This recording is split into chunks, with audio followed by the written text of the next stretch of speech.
एक बार फिर से आप सभी का स्वागत है शिक्षा प्रकाश में। इस वीडियो में हम डिस्कस करने वाले हैं प्रोनाउन पार्ट 2। पूरे डिटेल में रूल्स को पढ़ने वाले हैं और पूरे कंसेप्ट के साथ इजी तरीके से पढ़ने वाले हैं और इजी तरीके से मैं आपको बताने वाला हूं। जिन्हें ग्रामर नहीं आता उन्हें भी आज समझ में आएगा, तो वीडियो पूरा देखिए और अंत तक देखिए। अगर पसंद आए तो लाइक करिए, सब्सक्राइब करिए और शेयर करिए। और एक बात बोल देना चाहता हूँ, इसका पार्ट 1 प्रोनाउन का मैं ऑलरेडी मैं करवा चुका हूं, तो जो नहीं देखे हैं वो वीडियो देख लीजिएगा। उसमें भी बहुत सारे रूल्स विथ प्रीवियस ईयर के क्वेश्चन डिस्कस किया हूं और यहाँ भी डिस्कस करूंगा विथ रूल्स के साथ और पूरे कंसेप्ट के साथ। तो चलिए देर नहीं करते हैं, आपके सामने रहा पहला question. You and myself will enjoy the party to be arranged in honour of the new chief justice. ठीक है, आपके सामने ये क्वेश्चन है। आपके सामने 4 ऑप्शन है, ए बी सी डी। अगर आपको लग रहा है कि ऑप्शन किसी भी सेंटेंस में आपको एरर लग रहा है तो ए बी सी पे मारिए। अगर नहीं लग रहा है तो आप डी ऑप्शन पे जा सकते हैं, नो एरर पे। तो सेंटेंस को फिर से पढ़िए। जैसा कि मैंने बोला कि हड़बड़ी नहीं करनी है, आराम से सेंटेंस को पढ़ना है। जितना गलती करना है मेरे को यहाँ ही करना है, एग्ज़ाम में नहीं करना है। तो यहाँ देखिए, फिर से आराम से पढ़ेंगे। You and myself will enjoy the party to arranged in honour of the chief justice. जिन्हें नहीं पता, अब मैं रूल्स आपको बता रहा हूँ, उसे आप ध्यान से सुनिएगा। अगर मैं अपने आप को इंट्रोड्यूस कर रहा हूँ माई सेल्फ से, जैसा मैंने बोला myself Rajiv, that's wrong. अगर मैं बात करूँ, ध्यान से सुनिएगा, जैसे अगर आप अपने आप को इंट्रोड्यूस कर रहे हो माई सेल्फ से, तो वो सबसे बड़ा गलती होता है। हम अपने आप को कभी भी माई सेल्फ से इंट्रोड्यूस नहीं किया जा सकता है। अगर आप कर रहे हो ना, तो बहुत बड़ा गलती कर रहे हो। ठीक है, जैसे मैं बोल रहा हूँ माई सेल्फ राजीव, तो ये बहुत ही बड़ा एरोगेंट है, मतलब मैं गलती कर रहा हूँ। That's quite fine in the term of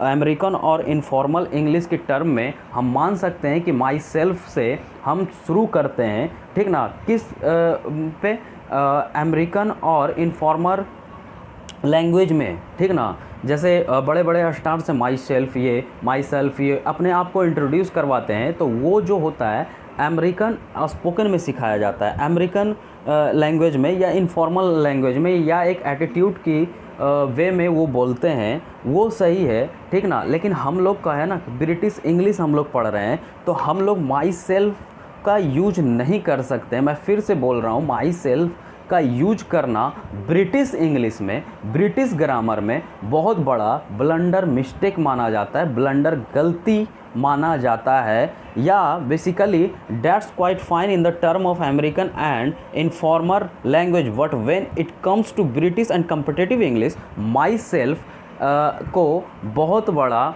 blunder mistake माना जाता है इंट्रोड्यूस करने में। ठीक है, आई होप कि आपको ये चीज़ समझ में आया होगा।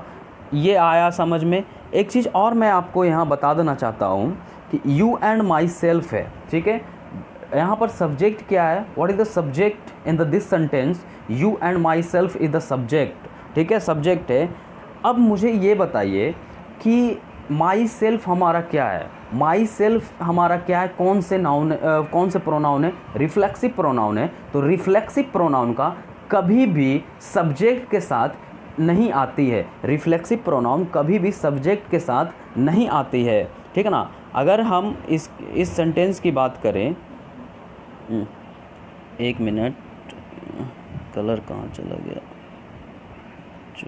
ठीक है, अगर हम इस सेंटेंस की बात करें यू एंड माई सेल्फ, तो यू एंड माई सेल्फ इस सेंटेंस में सब्जेक्ट है और सब्जेक्ट के रूप में माई सेल्फ को यूज नहीं कर सकते हैं। ठीक है, because my self is a reflexive pronoun. क्या है, रिफ्लेक्सिव प्रोनाउन है। ठीक है, तो यहाँ से माई सेल्फ को हटा दीजिएगा आप। दिस इज़ योर आंसर, मतलब एरर ए पार्ट में है। कहाँ है, एरर ए पार्ट में है। आई होप फ्रेंड्स कि आपको ये चीज़ समझ में आया होगा। अगर आया तो लाइक करिए, सब्सक्राइब करिए और शेयर करिए। अगला क्वेश्चन देखिए। The illiterate villager allowed himself girl child to study in the school. ठीक है, ये है आपके सामने। The illiterate villager allowed himself girl child to study in the, ठीक है, ये है।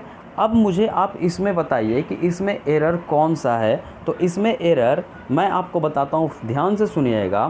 पहली बात तो अगर हम हिमसेल्फ पर जाएं तो हिमसेल्फ क्या है, रिफ्लेक्सिव प्रोनाउन है। क्या है हिमसेल्फ, क्या है रिफ्लेक्सिव प्रोनाउन है।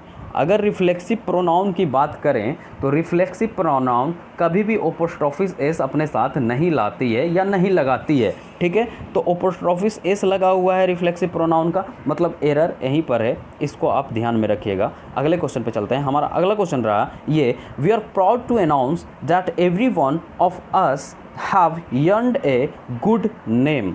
फिर से पढ़िएगा ध्यान से, we are proud to announce that every one of us have earned a good name. आपको इसमें एरर बताना है, फाइंड यू एरर। आपको इसमें बताना है कि एरर क्या है। तो सबसे पहले मैं पूरे सेंटेंस को पढ़ा, मैंने देखा कि अच्छा, एकदम तोड़कर मैं बता रहा हूँ, एकदम पार्ट बाय पार्ट मैं बताने जा रहा हूँ, ध्यान से समझिएगा, ठीक है। मैंने देखा कि ठीक है कि बी अगर मेरा सब्जेक्ट है, ठीक है, ध्यान से समझिएगा, बी हमारा क्या है, सब्जेक्ट है। क्या है, सब्जेक्ट है। ओके, दैट्स गुड, ठीक। उसके साथ जो आने वाली वर्ब होगी वो भी प्लूरल होगी, ठीक है। मैंने देखा आर आने वाली वर्ब है, ठीक है, दैट्स ग्रेट, सही है। Proud to announce that every one of us have earned a good name, ठीक है। मैंने देखा बी मेरा क्या है, सब्जेक्ट है। सब्जेक्ट के बाद आने वाली वर्ब, अगर बी हमारा प्लूरल है तो आने वाली वर्ब भी क्या होगी, प्लूरल ही होगी, ठीक है। मैंने देखा आर, ये भी देख लिया। अब जब मैंने सेंटेंस को आगे पढ़ा कि अच्छा हैव किसके लिए आया है, हैव किसके लिए आया, क्या अस के लिए आया है क्या। आपके दिमाग में ये चलना चाहिए कि हैव किसके लिए आया है। हैव क्या है, हमारा वर्ब है। क्या है, क्या है, हमारा वर्ब है। और हैव अगर किसी के लिए आया है तो किसके लिए आया है, अस के लिए आया है जी। नहीं, अस के लिए नहीं आ सकता। क्यों नहीं आ सकता, अस हमारा यहाँ पर ऑब्जेक्ट है और ऑब्जेक्ट के लिए कोई भी वर्ब नहीं आता है। पहला चीज़ आप सुनिएगा ध्यान से, अस हमारा क्या है, यहाँ ऑब्जेक्ट है और ऑब्जेक्ट के लिए कोई भी वर्ब नहीं आता है। तो हैव आया किसके लिए। मैंने फिर से सेंटेंस को पढ़ा, we are proud to announce that every one of us, ठीक है। मैंने अब एवरी वन पर देखा, ठीक है, एवरी वन पर गया, मैंने देखा कि एवरी वन, अगर एवरी वन के लिए हैव आया है, ठीक है ना, तो फिर मैंने सोचा कि एवरी वन तो क्या है, सिंगुलर है। मैं आशा करता हूँ कि आप सब जानते होंगे कि एवरी वन सिंगुलर है, वन एक ही चीज़ दिखा रही है, ठीक है, सिंगुलर है। तो अगर सिंगुलर है तो आने वाली हमारा वर्ब क्या होगी, क्वालिफाई करेगी। वर्ब हमारा क्या होगी, किससे क्वालिफाई करेगी, सिंगुलर से क्वालिफाई करेगी। लेकिन मैंने देखा यहाँ क्या है, हैव है, प्लूरल है, तो मैं यहाँ हैव हटाकर हैज करूँगा। आई होप कि आपको ये चीज़ समझ में आया होगा। हमारा एरर हो गया, यहाँ पर हैव हटाकर हैज करूँगा बी पार्ट में। आई होप कि ये चीज़ आपको समझ में आया होगा। अगला क्वेश्चन आप डिस्कस करते हैं। Two sisters shouted at one another in public, ठीक है। मैंने देखा, ध्यान से सुनिएगा, हमारा सब्जेक्ट है द टू सिस्टर्स। क्या है, द टू सिस्टर्स, ठीक है। टू मतलब एक से ज़्यादा, ध्यान से समझिएगा, टू मतलब एक से ज़्यादा, ठीक है, ठीक है भाई, एक से ज़्यादा मतलब दो ही का बात किया है, तो एक से ज़्यादा सिर्फ दो का बात किया। मैंने दो लेकर पकड़ा, तो आने वाली सेंटेंस भी दो ही के मतलब जो आने वाली सेंटेंस होगी, ठीक ना, जो फ्रैक्शंस होंगे आने वाले वो भी दो ही के अनुसार चलने वाले हैं हमारे। तो शाउटेड एट वन अनदर, मैंने मेरे माइंड में एक चीज़ क्लिक करना चाहिए, अगर नहीं है तो ये रूल ध्यान में रखिएगा। वन अनदर का हम यूज करते हैं मोर देन टू के लिए, वन अनदर का यूज करते हैं मोर देन टू के लिए, ठीक है। लेकिन हमारा यहाँ कितना का बात किया है, टू सिस्टर, मात्र दो के लिए। तो दो के लिए क्या यूज करेंगे सर, दो के लिए हम यूज करेंगे इच अदर का। किसका, इच अदर का। मैं फिर से आई रिपीट, ठीक है, इच अदर का यूज करेंगे for two and one another का यूज करेंगे more than two. I hope कि आपको समझ में आ गया होगा। तो इसको वन अनदर को हटाकर आप ईच अदर करेंगे। अगला क्वेश्चन पे चलिए। हमारा अगला क्वेश्चन रहा ये, all the dresses looked good and so I what all of it ठीक है, आपके सामने ये क्वेश्चन है, आपने पढ़ लिया, फिर से पढ़िए। All the dresses looked good and so I what all of it.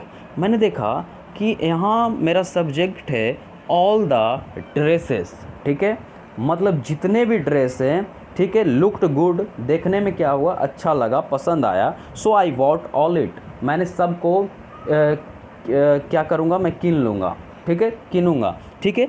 अगर जितने भी ड्रेसेस है, मतलब मेरा क्या दिखा दिया, प्लूरल दिखा दिया ना, तो आने वाले जितने भी फ्रैक्शन के सेंटेंस होंगे सभी क्या किस चीज़ में बन जाएंगे, प्लूरल में बनेंगे। तो मैंने देखा कि सारा sentence that's enough and that's good है, ठीक है, सही है, लेकिन ये इट किस लिए आया।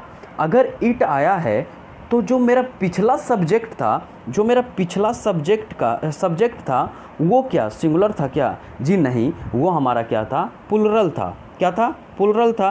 तो यहाँ अगर वो पिछला सब्जेक्ट प्लूरल था मेरा, तो आने वाली जो फ्रैक्शन सेंटेंस होगी वो किस चीज़ को क्वालिफाई करेगी, प्लूरल को ही क्वालिफाई करेगी। तो इट के जगह आप यहाँ हटाकर देम लिख दीजिएगा। क्या लिखिएगा? देम लिखिएगा। तो आपका यहाँ क्या हुआ, यहाँ एरर आ गया। अब यहाँ देखिए, ठीक है, 6 क्वेश्चन पे अगर हम चलते हैं, both of them will not refute the charge. ठीक है, आपके सामने ये क्वेश्चन रहा, फिर से पढ़िए, both of them will not refute the charge. ठीक है, अगर मैं रिफ्यूट की बात करूं तो देखते हैं कि मान लीजिए कोई जुर्म किया है, ठीक है, किसी को पनिशमेंट मिला है, कोई अपराध किया है, तो देखते हैं कि मतलब अपराध को सज़ा मिलता है तो उस सज़ा को हटाने के लिए वो बात करता है किसी से, तो उसका सज़ा हटता भी है, नहीं भी हटता, तो उसी सेंस में यहाँ है, मतलब एक नेगेटिव सेंस में, both of them will not refute the charge, दोनों पर से चार्ज नहीं हटा है, जो अपराध किया उसका चार्ज नहीं हटा है, मतलब नेगेटिव सेंस में है। ठीक है, तो अगर नेगेटिव, ध्यान में रखिएगा, रूल मैं बताने जा रहा हूँ, अगर नेगेटिव है, ठीक है, चार्ज नहीं हटा है, तो हम पहली बात तो बोथ का यूज नहीं करेंगे, तो करेंगे किसका, नाइदर का यूज करेंगे। किसका? नाइदर का यूज करेंगे। अब भी बताना क्या आपका सेंटेंस नाइदर यूज करने से भी सही है क्या? जी नहीं। क्यों नहीं सही है वो पढ़िएगा, फिर से मेरे साथ पढ़िएगा। अगर मैं नाइदर लगाया, ठीक है, आपने सर बोला कि अगर नेगेटिव सेंटेंस है, रिफ्यूट है, उसके चार्ज नहीं हट रहे हैं, डेट्स गुड एंड एनफ, ठीक है, ये सही है। ठीक, उसके साथ आप नाइदर का नेगेटिव का यूज किए, ठीक है, नाइदर एक नेगेटिव है, नेगेटिव का यूज किए, ठीक है, ये भी सही। अगर हम सेंटेंस पढ़ते हैं, neither of them will not refute the charge, ठीक है, neither of them will not refute the charge, तो आपने देखा कि नाइदर के साथ नॉट आएगा क्या? अगर नाइदर आ ही गया, नाइदर खुद में नॉट है, आ रहा है बात समझ में? अगर नाइदर खुद ही नॉट है तो मैं नॉट क्यों लगा रहा हूँ? हाँ, आ रहा है बात समझ में? अगर नाइदर खुद नेगेटिव है, ठीक ना, नॉट, अगर नॉट मतलब दर्शा रहा नेगेटिव, और नाइदर खुद नेगेटिव है, तो मैं नॉट का यूज नहीं करूँगा, ठीक है, डायरेक्ट करूँगा neither of them will refute the charge. या ये क्वेश्चन देखिए, अगला क्वेश्चन देखिए, 8वां question, the company is in debt. हाँ, मैं डेट इसे क्यों पढ़ा? क्योंकि इसमें बी साइलेंट रहता है। क्या रहता है? बी साइलेंट रहता है, इसलिए मैं आपको, इसलिए इस चीज़ को मैं, जिसे आप डेब्ट पढ़ते हैं, वो डेब्ट नहीं होता है, डेट होता है, इसलिए मैंने पढ़ा। फिर से पढ़िए, the company is in debt and has been unable to pay their employees salaries for the past 6 month. ठीक है, ठीक है, वो अपने एम्प्लॉय को सैलरी नहीं दे पाएगा, ठीक है, नहीं दे पाया। तो सबसे पहले आप मुझे ये बताओ, हमारा सब्जेक्ट क्या है? सब्जेक्ट हमारा क्या है? कंपनी है। द कंपनी हमारी सब्जेक्ट है। द कंपनी अगर सब्जेक्ट है तो सबसे पहले दिमाग में आना चाहिए किस फॉर्म में है, प्लूरल फॉर्म में है कि सब्जेक्ट सिंगुलर फॉर्म में है। तो मैंने देखा द कंपनी की बात की है, सिर्फ एक की बात की है, ये सिंगुलर फॉर्म में है, तो आने वाली वर्ब किस फॉर्म में होगी? तोड़िए, ठीक है, खुद ना खुद बनते जाएगा। सिंगुलर फॉर्म में होगी, डेट्स गुड, मतलब ये हमारा सिंगुलर फॉर्म में है। मैं आगे की सेंटेंस पढ़ा, हैज़ बीन अनेबल टू पे, ये भी देखा सिंगुलर फॉर्म में है। मुझे फंस गया कि आखिर ये देयर कहाँ से आ गया, ठीक है, देयर कहाँ से आ गया? देयर तो उस वक्त आता कि अगर सब्जेक्ट हमारा कंपनीज होता, क्या होता? द कंपनीज होता, मतलब एक से अधिक कंपनीज का एम्प्लॉयज़ बोल रहा है क्या? नहीं ना बोल रहा है, एक ही कंपनी का एम्प्लॉय बोल रहा है। तो यहाँ देयर हटाकर इट्स कर लीजिएगा। क्या करिएगा? इट्स कर लीजिएगा तो सही हो जाएगा। ये देखिए अगला question, the 5 brothers are at daggers down so they feel it dignity to talk to each other. ठीक है, यहाँ मैंने बताया पिछले क्वेश्चंस में मैंने क्या आपको बताया, दो के लिए यूज करते हैं आप each other, and more than 2 के लिए वन अनदर का यूज करते हैं। तो 2 से तो अधिक ही है, 5 ब्रदर से, तो ईच अदर यहाँ कहाँ से आ जाएगा? यहाँ आप वन अनदर का यूज कर लीजिएगा।